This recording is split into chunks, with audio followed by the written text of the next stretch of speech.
Welcome to Timiti. If you're looking to rip or back up your DVDs, you're in the right place. Today, I'll show you how to use DVD Shrink, walk you through the main settings, and then explain why a lot of people eventually switch to a better alternative. Step 1. Download DVD Shrink safely. First things first, downloading DVD Shrink. I recommend grabbing it from UpToDown because it hosts the original installer. Just make sure the file name is dvdshrink.exe. If you see anything claiming to be a new or updated version, that's a red flag. You can find DVD Shrink on its official website, but honestly, be careful. That site is packed with misleading download buttons and aggressive ads.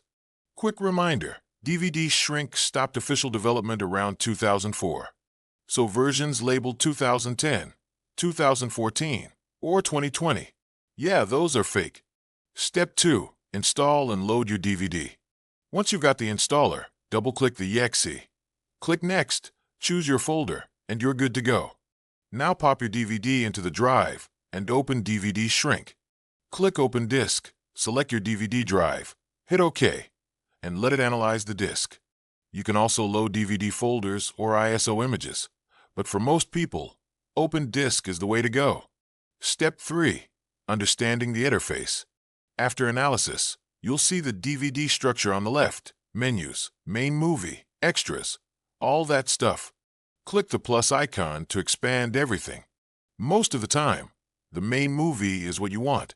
On the right side, you'll see compression options for video, audio, and subtitles. If you don't want to overthink it, the default settings work just fine. But if you need to save space, you can tweak the compression manually. Step 4. Backing up the DVD. When you're ready, click the Backup button at the top. Choose where you want to save the DVD, either a hard drive folder or an ISO file. You can also enable video_TS and audio_TS folders if you want a classic DVD structure. Hit OK, and DVD Shrink will start ripping and encoding. Pro tip: you can enable video preview and actually watch the movie while it's processing. You'll also see stats like decryption progress, speed, and remaining time. Usually, it takes around 15 minutes for a full DVD, depending on your system. Step 5 done. Once it's finished, you'll see the Backup Complete window. It shows the output location, file size, and total time. Click OK, and that's it. Your DVD is backed up. The problem with DVD Shrink today. Now here's the reality. DVD Shrink hasn't been updated in nearly 20 years, and modern DVDs use much stronger copy protection. Things like ARCCOS, RipGuard, 99 title discs, fake sectors, and structural protection. Because of that, DVD Shrink often fails, crashes, or can't even read the disc. A better alternative, Wink's DVD Ripper Platinum. If you want something that actually works with modern DVDs, Wink's DVD Ripper Platinum is worth checking out. It handles both old and new DVDs, including heavily copy-protected and 99 title discs. No extra plugins, no guesswork.